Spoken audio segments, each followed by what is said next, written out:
Թուրքիայի արտգործնախարարը հայտարարել է, թե շուրջ 2 ժամանոց հեռախոսազրույց է ունեցել ադրբեջանցի գործընկերոջ հետ եւ քննարկել TRIP շրջանակային փաստաթուղթը, որը նախօրեին Վաշինգտոնում ստորագրել էին Հայաստանի եւ Միացյալ Նահանգների արտգործնախարարները։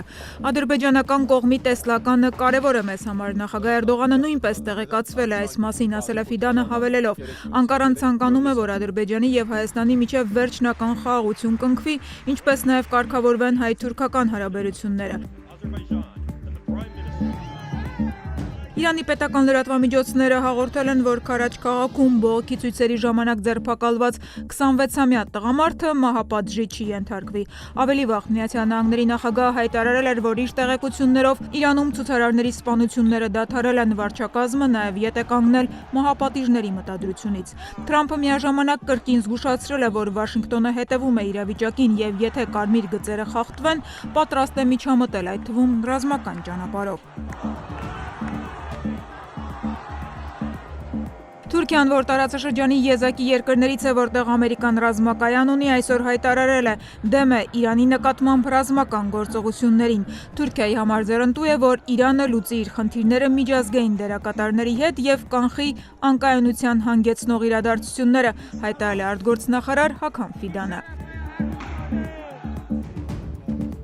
Նախագահ Թրամփը կրկին պնդել է, որ Միացյալ Նահանգներին անհրաժեշտ է Գրենլանդիան եւ որ Դանիային չի կարելի վստահել կղզու պաշտպանությունը։ Եթե Ռուսաստանը կամ Չինաստանը ցանկանան օկուպացնել Գրենլանդիան, Դանիան ոչինչ չի կարող անել, մինչդեռ մենք կարող ենք անել ամեն ինչ, դուք դա տեսաք անցած շաբաթ Վենեսուելայում, ասել է Թրամփը։ Դանիայի եւ Գրենլանդիայի արտգործնախարարները 3 Սպիտակ տանը հանդիպել են Միացյալ Նահանգների պետքարտուղարի եւ փոխնախագահի հետ, ավարտին հայտարարել կղզու հանդեպ ամերիկյան հավակնությունները մնում են ուժի մեջ։ Սա լուրջ հարց է եւ մենք շարունակում ենք ջանքերը կանխելու այդ սցենարը, ասել է Դանիայի արտգործնախարարը։